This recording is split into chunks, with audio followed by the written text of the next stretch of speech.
Hello everyone, private tutor চ্যানেলের পক্ষ থেকে আপনাদের সকলকে স্বাগত জানাই। আশা করি আপনারা সকলেই ভালো আছেন। আজ আমি চলে এসেছি আবার একটা খুব গুরুত্বপূর্ণ ভিডিওর আপডেট নিয়ে। এখন দুয়ারে সরকার ক্যাম্প বসছে, আপনাদেরকে একটা গুরুত্বপূর্ণ আপডেট আমি দিয়ে থাকি যে এখন দুয়ারে সরকার ক্যাম্প বসছে। আপনাদের যদি এখনও স্বাস্থ্যসাথী, লক্ষ্মীর ভাণ্ডার, কোনো রকম বার্ধক্য ভাতা, যদি কোনো রকমের আপনাদের যদি এই ধরনের কোনো ফর্ম ফিল আপ এখনও পর্যন্ত না করে থাকেন, তাহলে আর দেরি না করে অবশ্যই আপনারা দুয়ারে সরকার ক্যাম্পে যান। সেখান থেকে ফর্ম নিয়ে প্রপারভাবে ফিল আপ করে জমা দিন। তাহলে আপনারা প্রতি মাসে মাসে একটা যে সরকারের যে আর্থিক যে অনুদান, সেটা আপনারা কিন্তু পেতে শুরু করবেন। তো আমি আজকে দেখাবো আপনাদেরকে স্বাস্থ্যসাথী ফর্মটা কিভাবে ফিল আপ করবেন, এর আগে আমি লক্ষ্মীর ভাণ্ডার ফর্ম কি করে ফিল আপ করবেন, সমস্ত ধরনের ফর্ম ফিল আপের ভিডিও আমি দিয়ে রেখেছি। তার লিঙ্ক আমি ডেসক্রিপশন বক্সে আপনাদেরকে দিয়েও দেবো, আপনারা সেখান থেকে চেক আউট করে নিতে পারবেন। আর আপনারা এখন আমি আপনাদেরকে দেখাবো স্বাস্থ্যসাথী ফর্মটা কিভাবে ফিল আপ করবেন। যদি আপনারা আমাদের চ্যানেলের প্রথম দর্শক হয়ে থাকেন, তাহলে আপনারা আর দেরি না করে অবশ্যই চ্যানেলটাকে সাবস্ক্রাইব করে রাখুন, ভিডিওটাতে একটা লাইক করে রাখুন, আর পাশে থাকা বেল আইকনটিকে অন করে রাখুন, যাতে ফর্ম ফিল আপ রিলেটেড যে কোনো ধরনের এডুকেশন রিলেটেড ভিডিওর আপডেট আপনারা এখান থেকে সবার আগে পেয়ে যাবেন। তো চলুন আমি সরাসরি করে আপনাদেরকে স্বাস্থ্যসাথী যে ফর্ম, সেই ফর্মটা কিভাবে ফিল আপ করবেন স্টেপ বাই স্টেপ করে আপনাদেরকে দেখানোর বা বোঝানোর চেষ্টা করছি, আপনারা দেখতে থাকুন। তো দেখুন, দুয়ারে সরকার ক্যাম্পে গিয়ে যদি আপনারা বলেন স্বাস্থ্যসাথী ফর্ম চাই, তাহলে আপনাদেরকে দেখুন এইরকম একটা ফর্ম আপনাদেরকে প্রোভাইড করা হবে, দেওয়া হবে। এই ফর্মটা নিয়ে এসে সঠিকভাবে যদি আপনারা ফিল আপ করে জমা দেন, তাহলে কিন্তু আপনাদের যে স্বাস্থ্যসাথীর যে কার্ড, সেই কার্ডটা আপনাদের হয়ে যাবে। সেই কার্ডটা হয়ে গেলে আপনারা যে সরকারের যে সম্পূর্ণ বিনামূল্যে যে স্বাস্থ্য পরিষেবা যেটা পাচ্ছেন, সেটা কিন্তু পেতে শুরু করবেন। তো এই ফর্মটা কিভাবে ফিল আপ করবেন, তাহলে আমি আপনাদেরকে স্টেপ বাই স্টেপ করে দেখাচ্ছি, আপনারা দেখতে থাকুন। ফর্মের যেটা প্রথম যেটা রয়েছে, এখানে দেখুন অ্যাড্রেস পার্ট রয়েছে। তো ডিস্ট্রিক্ট যেটা লিখেছে, এখানে আমরা ডিস্ট্রিক্টটা লিখে নেব। আর আমি আপনাদেরকে সাজেস্ট করবো, আপনারা যে ফর্মটা ফিল আপ করবেন সম্পূর্ণ ক্যাপিটাল ফর্মে ফিল আপ করবেন, সিগনেচার ছাড়া। প্রত্যেকটা জিনিস ক্যাপিটালে ফিল আপ করবেন, যাতে যারা আধিকারিক আছে তাদের পড়তে বা বুঝতে, যাতে আপনাদের যে হ্যান্ড রাইটিং বা হাতের অক্ষর যাতে বুঝতে যাতে অসুবিধা হয়, কোনো রকমের ভুল যাতে স্পেলিং না আসে, তাতে আপনাদের অনেকটা হেল্পফুল হবে। তো প্রথমে আমরা ডিস্ট্রিক্ট লিখে নিচ্ছি, ঠিক আছে। মিউনিসিপ্যালিটি, ব্লক, যার যেরকম থাকবে সেটা লিখে নেবেন, লিখে নিলাম। পঞ্চায়েত যদি থাকে লিখবেন, ওয়ার্ড থাকলে লিখে নেবেন। রেসিডেন্সিয়াল অ্যাড্রেস, পুরো অ্যাড্রেসটা এখানে আপনাকে লিখে নিতে হবে।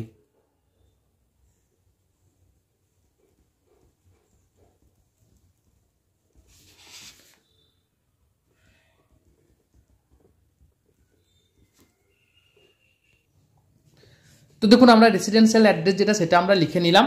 এখানে যেটা আছে অ্যাপ্লিকেশন অন, এটা কিন্তু আপনাদের কোনো কিছু ফিল আপ করবেন না, সম্পূর্ণ ছেড়ে দেবেন।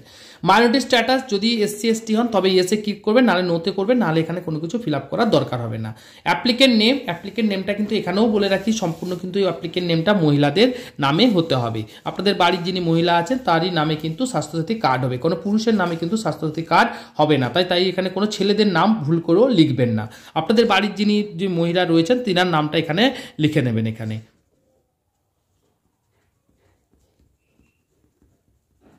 লিখে নিলাম।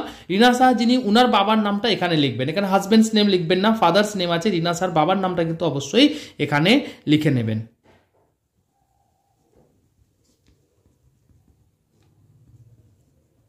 লিখে নিলাম। এখানে সবগুলোতে নোতে টিক করে দেবেন, ঠিক আছে। এখানেও যে অপশানটা রয়েছে অফিস নেম, এখানেও কোনো কিছু আপনারা ফিল আপ করবেন না, সরাসরি চলে আসবেন নিচের দিকে। এখানে অ্যাপ্লিকেন্টের নাম, যিনি মহিলা অ্যাপ্লাই করছেন তার নামটা প্রথমে এখানে আপনারা লিখে নেবেন।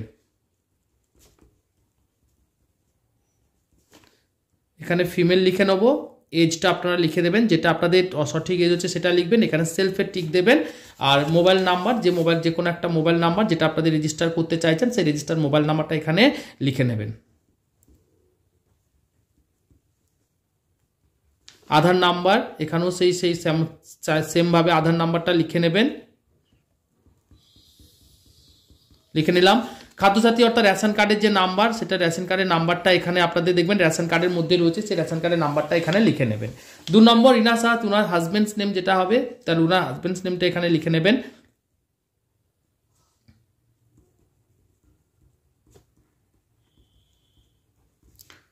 মেল লিখে নিলাম।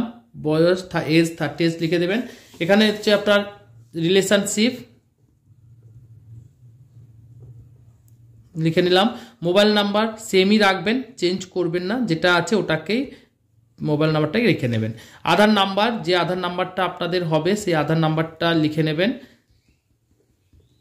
আর এখানে রেশন কার্ডে খাদ্যসাথী নাম্বারটা অর্থাৎ আপনার রেশন কার্ডের যে নাম্বারটা রয়েছে সেই নাম্বারটা এখানে লিখে নেবেন। ঠিক আছে, এবার যতজন আপনার মেম্বার থাকবে বাড়িতে, একটা ফ্যামিলির অর্থাৎ স্বামী স্ত্রী সন্তান তাদের একটা ফ্যামিলি বলা হয়। যদি বাবা মা থাকে তাহলে বাবা মাকেও চাইলে আপনাদের মধ্যে ইনসার্ট করতে পারবেন, এর মধ্যে নামগুলোকে লিখে নিতে পারবেন। ঠিক আছে, যদি আপনাদের 2 ভাই হয় তাহলে কিন্তু অবশ্যই কিন্তু 2টো ফর্ম ফিল আপ করতে হবে, একটা ফর্মের মধ্যে ফিল আপ করা যাবে না। 2টো ভাই মানে 2টো আলাদা ফ্যামিলি, তাহলে সঠিক বুঝে শুনে ফর্মটা ফিল আপ করবেন যাতে ভুল না হয়। এবার চলে আসবে নিচের দিকে, দেখুন বেনিফিশিয়ারি সিগনেচার, এখানে আপনাকে সিগনেচার করতে হবে। যিনি রিনা সাহা উনি এখানে সিগনেচার করে দেবেন। ঠিক আছে, তাহলে রিনা সাহা সিগনেচার করে দিলাম। সিগনেচার দ্য ভেরিফিকেশন অফিসার, এখানে কিছু করবেন না, এখানে অফিসের যারা কর্তৃপক্ষ যারা রয়েছে তারাই ফিল আপ করবেন। তো এইভাবে আপনারা যদি সঠিকভাবে ফিল আপ করে দেন তাহলে আশা করি আপনাদের যে স্বাস্থ্যসাথী কার্ড সেই কার্ডটা আপনাদের হয়ে যাবে।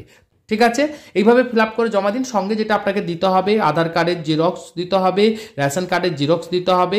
ঠিক আছে, আপনার সন্তান থাকে, তার বয়স যদি 5 বছরের কম হয়, যদি কোনো রকমের আধার কার্ড এখনও বানানো হয়নি তাহলে আপনাদের কিন্তু ডেট অফ বার্থের যে সার্টিফিকেট আছে সেটা কিন্তু এর সঙ্গে আপনাকে জেরক্স করে দিয়ে দিতে হবে। দিয়ে আপনারা এখনই গিয়ে দুয়ারে সরকার ক্যাম্পে গিয়ে জমা দিন, তাহলে কিন্তু আপনাদের কাজটা হয়ে যাবে। আশা করি বোঝাতে পারলাম। তো ভিডিওটা যদি ভালো লেগে থাকে, ভিডিওটা থেকে যদি উপকৃত হয়ে থাকেন, এরকম যদি ভালো ভিডিওর ফর্ম ফিল আপের ভিডিও আপডেট পেতে চান, যে কোনো রেশন কার্ড রিলেটেড বা যে কোনো ব্যাংকের অ্যাপ্লিকেশন রিলেটেড সমস্ত ধরনের ভিডিওর যদি আপডেট পেতে চান, আর দেরি না করে এখনই চ্যানেলটাকে সাবস্ক্রাইব করুন, পাশে থাকা বেল আইকনটিকে অন করে রাখুন, যাতে সমস্ত ধরনের ভিডিওগুলো আপডেট আপনারা সবার আগে আপনাদের কাছে পৌঁছে যায়। আর তার সঙ্গে প্রাইভেট টিউটর চ্যানেলটা অবশ্যই ভিজিট করতে ভুলবেন না কিন্তু। এখানে আমি ব্যাংকের ফর্ম ফিল আপ, রেশন কার্ডের form fill up, education related video, সমস্ত ধরনের অ্যাপ্লিকেশন, সমস্ত ধরনের ভিডিও আমি দিয়ে রাখি। তার লিঙ্ক আমি ডেসক্রিপশন বক্সেও আপনাদেরকে দিয়ে দেবো, আপনারা অবশ্যই ডেসক্রিপশন বক্সটাও একবার ভিজিট করবেন।